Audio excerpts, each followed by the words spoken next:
A Procuradoria-Geral da República denunciou mais 203 pessoas no Supremo Tribunal Federal por incitação aos atos antidemocráticos de 8 de janeiro.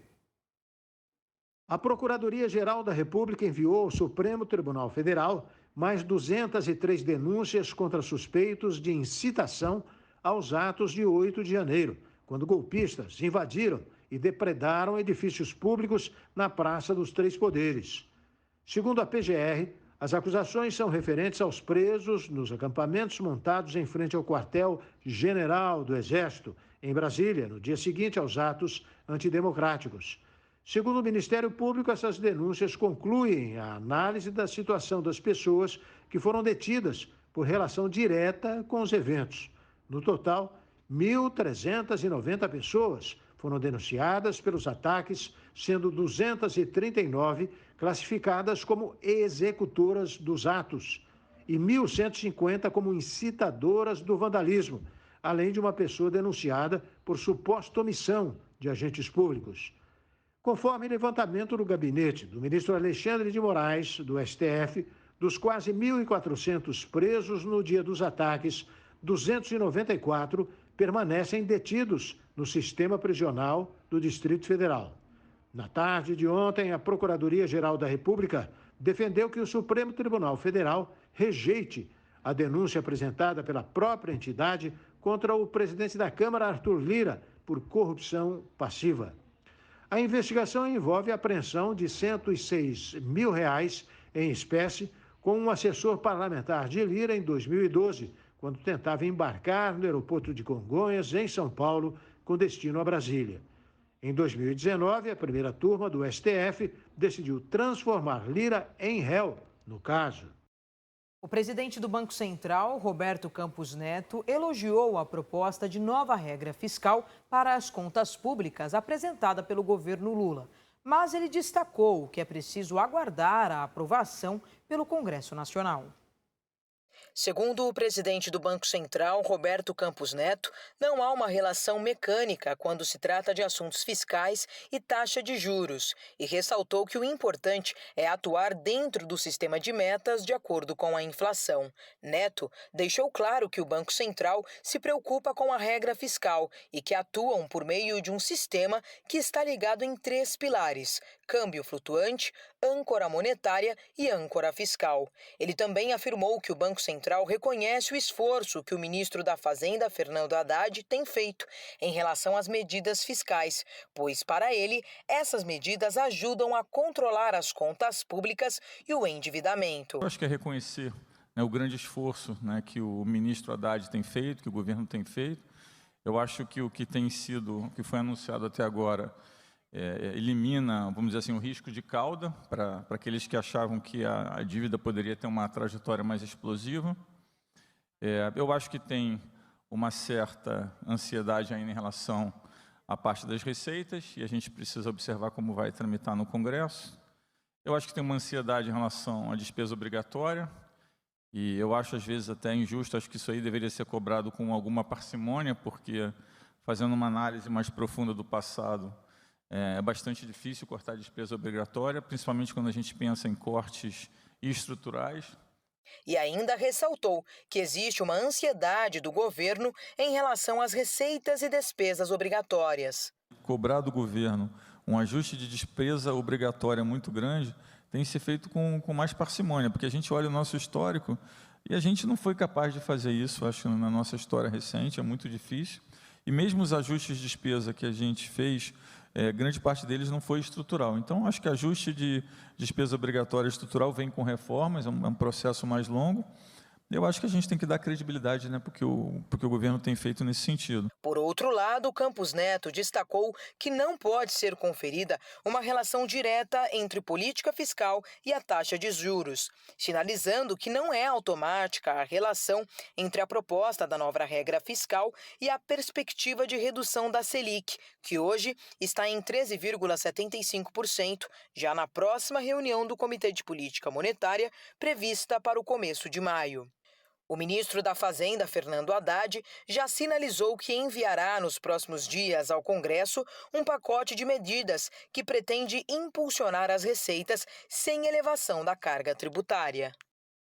O ministro de Minas e Energia, Alexandre Silveira, disse hoje que haverá uma discussão na Petrobras sobre uma eventual mudança na política de preço dos combustíveis. O ministro de Minas e Energia, Alexandre Silveira, disse que o fim do PPI, preço de paridade de importação, que é usado como referência para a Petrobras formar o preço do combustível, será discutido a partir da eleição do novo conselho da estatal. A Assembleia Ordinária do Colegiado está agendada para 27 de abril. Ele afirmou que o Brasil não pode ficar suscetível à Organização dos Países Exportadores de Petróleo. A OPEP anunciou no domingo um corte de 1 milhão de barris diários na produção a partir de maio. O corte anunciado se soma à redução acordada na reunião da OPEP+, que reúne os países do cartel e a Rússia, em outubro de 2022. Na ocasião, os países anunciaram redução de 2 milhões de barris por dia, a maior desde 2020. A Petrobras adota desde 2016 um sistema de correção de preços que considera as variações da taxa de câmbio e o valor do barril de petróleo no mercado internacional. Também são considerados na fórmula custos como frete de navios, custos internos de transporte e taxas portuárias. Segundo o ministro, se a Petrobras não seguisse os preços de importação e praticasse os valores dos custos daquilo que ela é autossuficiente, o valor do óleo diesel cairia de 22 a 25 centavos na bomba. A Assembleia Legislativa de Minas Gerais aprovou em primeiro turno um aumento de salário de quase 300% para o governador Romeu Zema. A Assembleia Legislativa de Minas Gerais aprovou em primeiro turno o projeto que concede um reajuste de 258% no salário do governador Romeu Zema, do Partido Novo, além de conceder aumentos para vice-governador, secretários e secretários adjuntos. O projeto de lei teve voto favorável de 45 deputados estaduais e voto contrário de outros 21. A matéria ainda será apreciada pela Assembleia Legislativa em segundo turno, o que deve ocorrer na semana que vem. Caso o projeto seja aprovado em definitivo, o salário de Zema subirá de R$ 10.500 para R$ 37.589,96. O texto prevê outros 2 aumentos a partir do ano que vem. No caso do contra-cheque do governador, se o projeto for aprovado, o valor passará de R$ 37.589,96 para R$ 39.717,69 em fevereiro de 2024 e para R$ 41.845,49 em fevereiro de 2025. O projeto foi apresentado pela mesa diretora da Assembleia Legislativa a pedido do governador. O objetivo é adequar as remunerações para recompor as perdas decorrentes da inflação acumulada no período. Empresário, o governador Zema, na sua primeira campanha pelo governo de Minas em 2018, afirmou que abriria mão de seu salário. Ao assumir, anunciou que doaria o valor para instituições de apoio social. Agora ele fechou a mão, né? Abriu no começo e fechou depois. Só de quanto, meu Deus? De 10 mil para quase 40 mil reais. E disse que começou na política, que era empresário, não era político, tal. Se elegeu, não é? Na onda de Bolsonaro, na eleição que deu a presidência da República para Bolsonaro, aliadíssimo com o presidente Bolsonaro, tá aí. Não tem nada como um dia após o outro. As projeções da Organização Mundial do Comércio, publicadas nesta quarta-feira, mostram que o crescimento do comércio mundial vai registrar uma desaceleração a 1,7% em 2023, após o avanço de 2,7% em 2022. O crescimento do comércio mundial deve ficar limitado a 1,7% este ano, depois do aumento de 2,7% em 2022. A projeção publicada nesta quarta-feira é da Organização Mundial do Comércio.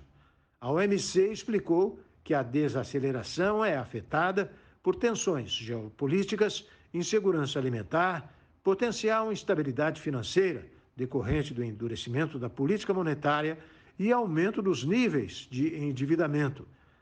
A projeção da organização é superior à divulgada em outubro do ano passado, que era de apenas 1% nas exportações e importações para este ano. De acordo com a OMC, um fator crucial na melhoria da revisão é a flexibilização dos controles vinculados à pandemia de Covid-19 na China, que liberou a demanda de consumo acumulada no país e estimulou o comércio internacional. Os economistas da OMC também projetam um crescimento do PIB global em 2,4%. No entanto, a organização alertou que essa estimativa era mais incerta do que o normal, devido à presença de riscos negativos substanciais do cenário internacional, como a guerra na Ucrânia ou juros elevados.